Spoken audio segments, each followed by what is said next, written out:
नमस्कार दोस्तों, हमारे चैनल में आपका स्वागत है। देश, धर्म तथा स्वाधीनता के लिए भारत की वीर ललनाएं किस प्रकार अपने पतियों को उत्साहित कर उन्हें कर्तव्य पर स्थित रखने के लिए आत्म बलिदान करती है, इसका सीधा उदाहरण हड़ांत आलम त्यागिनी हांडी रानी की जीवनी से स्पष्ट हो जाता है। जिस समय नवयौवना स्त्री के मोह में पड़कर कर्तव्य से विचलित हो रहा था राजा, उस समय उसकी स्त्री ने उसको कर्तव्य पर स्थित रखने के लिए अपनी जो बलि चढ़ाई वह अतुलनीय है। उसकी तुलना संसार के किसी भी बलिदान से नहीं की जा सकती। रूपनगर की राजकुमारी प्रभावती का विवाह उनके पिता विक्रम सिंह विवश होकर औरंगजेब के साथ करना चाहते थे, लेकिन आत्माभिमानिनी प्रभावती किसी दीन क्षत्रिय से विवाह करना पसंद करती, पर एक विधर्मी यवन सम्राट से नहीं। इसीलिए उन्हें विधर्मी के अत्याचार से पीड़ित हो महाराणा राज सिंह की शरण ली। वीर राज सिंह ने प्रभावती की मदद करना अपना धर्म तो माना, पर मुगल सम्राट औरंगजेब की बड़ी सेना का मुकाबला करना खेल की बात नहीं थी। इसीलिए उन्होंने कूटनीति का ही सहारा उचित लिया।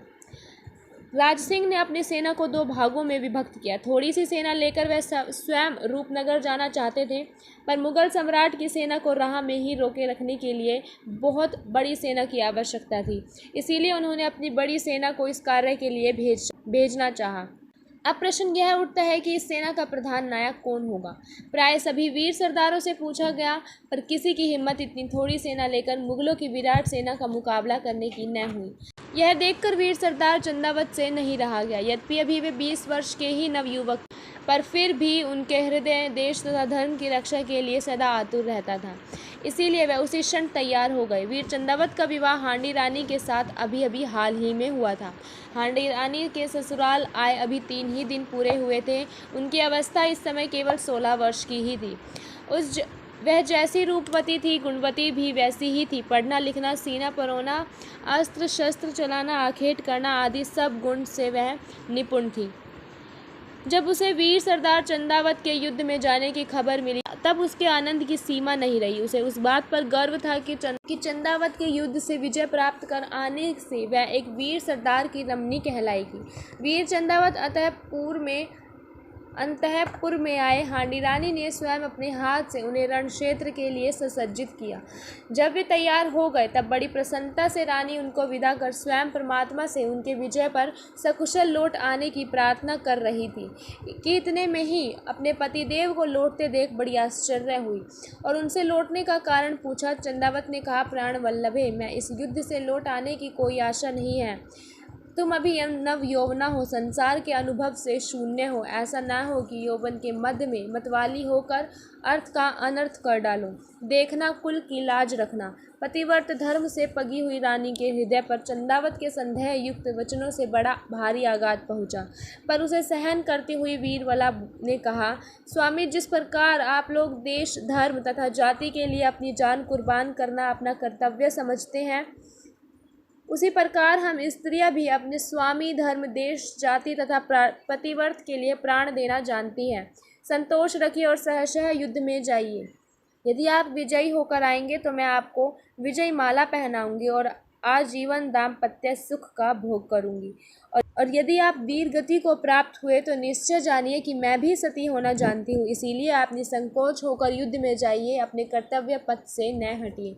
रानी के यह वचन सुनकर चंदावत का उत्साह द्विगुणित हो गया। वह भी सेना लेकर मुगलों का मुकाबला करने को चल पड़े, लेकिन उनका चित्त फिर विचलित हो गया और अपनी स्त्री के चरित्र संबंध में नाना प्रकार की भली बुरी भावनाएं उठने लगी। अंत में उनसे रहा न गया। उन्होंने अपने पुरोहित जी को बुलाकर रानी के पास जाने तथा अपने धर्म की रक्षा करने के लिए उपदेश देने को भेजा। हांडी रानी यह आशा लगाए बैठी थी कि विजय की खबर शीघ्र ही आएगी और अपने पतिदेव को विजय माला पहनाएगी। प्रभावती के अस्तित्व की रक्षा होगी, वंश की लाज रह जाएगी। पर ज्यों ही पुरोहित जी ने आकर सतीत्व की रक्षा की बात कही, त्यों ही हांडी रानी के हृदय में ये शब्द बाण से लग रहे और वह फूट फूट कर रोने लगी। वह अपने सौंदर्य तथा पति के अविश्वास को 1000 बार धिक्कारने लगी। फिर धीरज बांध कर वह सोचने लगी कि यदि मैं अपने स्वामी को अस्तित्व का संतोषजनक उत्तर न दूंगी तो वह अपने कर्तव्य से छूट जाएंगे और राणा वंश पर भारी कलंक का टीका लग जाएगा, धर्म की नाव डूब जाएगी। ऐसा विचार कर हांडी रानी भीतर कमरे में गई और एक पत्र लिख कर दासी को दिया और कहा, इस पत्र को तथा मेरे कटे हुए मुंड को पुरोहित जी के हवाले कर दो। यह कह उसने तलवार के ही वार से अपना सर धड़ से अलग कर दिया। जब वह पत्र तथा अपनी पत्नी का कटा हुआ मस्तक चंदावत को मिला तब उसे हर्ष और दुख दोनों हुए, पर उत्साह दोगुना हो गया। फिर चंदावत ने उस मस्तक को अपने सीने से लगा कर रख लिया और अपने कर्तव्य का पूर्णतः पालन किया। युद्ध में वीर गति को प्राप्त हुआ। हांडी रानी के इस बलिदान ने संसार के सतियों के उच्च स्थान दिया। रानी के इस लोक से तो चली गई पर अमर हो गई। इसकी तुलना संसार के किसी बलिदानी से नहीं की जा सकती।